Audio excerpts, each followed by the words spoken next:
So what makes you such an expert? Well, I'm the co-owner of Checkpoint Automotive. My name's Steve Beck, and I've been a mechanic for about 45 years. Beck's job is fixing modern BMWs. His passion, though, is restoring early Fords. It's kind of like a grease monkey camel out here. I get to work on the modern cars, and I get to work on the old cars.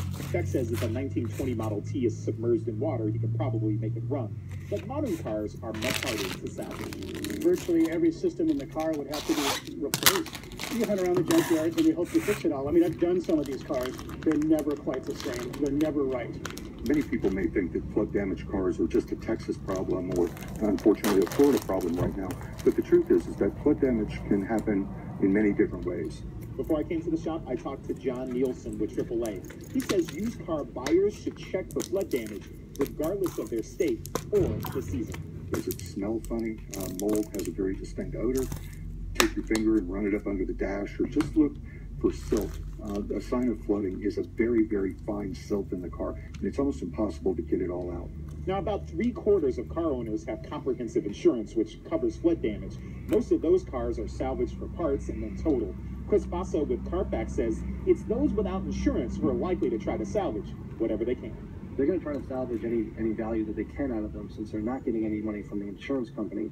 So those cars are going to be cleaned up quickly, dried out, and resold to people within potentially a few days or within a couple weeks of the floodwaters receding.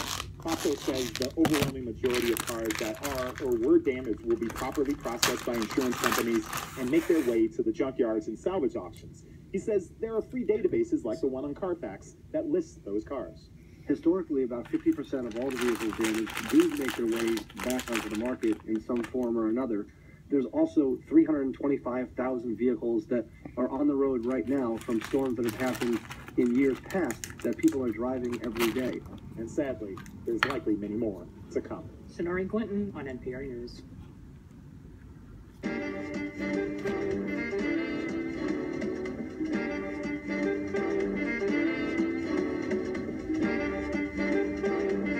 And it's 8:41. Good morning. You're listening to Tri-States Public Radio. Support comes from AARP, whose nonpartisan mission is to address issues of individuals over 50 and their families. And at the top is AARP's effort to educate Illinois to the challenges of restoring Illinois' fiscal health. More at states.aarp.org/region/Illinois.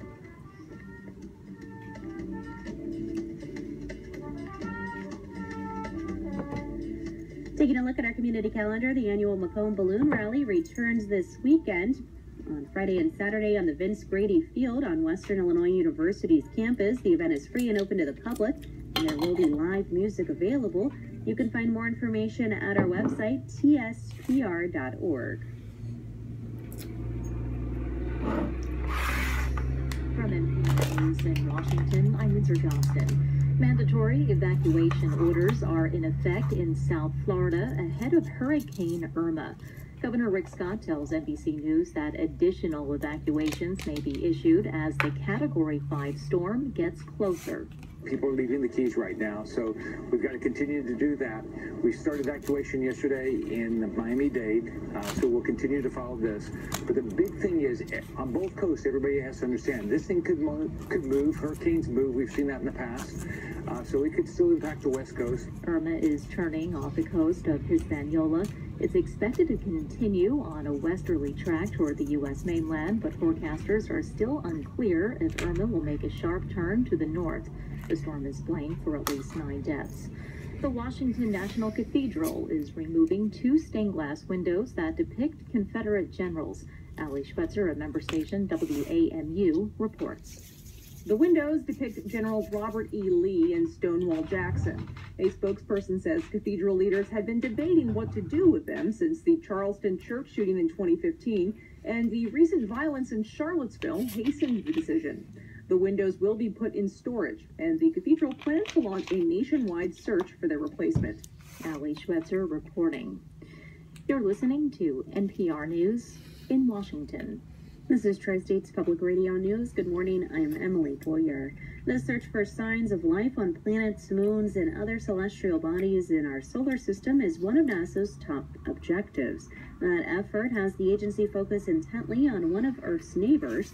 Tri-States Public Radio's Jason Parrott reports. NASA's study of Mars began in the mid-1960s when a spacecraft was able to take photographs of the red planet. 10 years later, the agency landed unmanned spacecraft on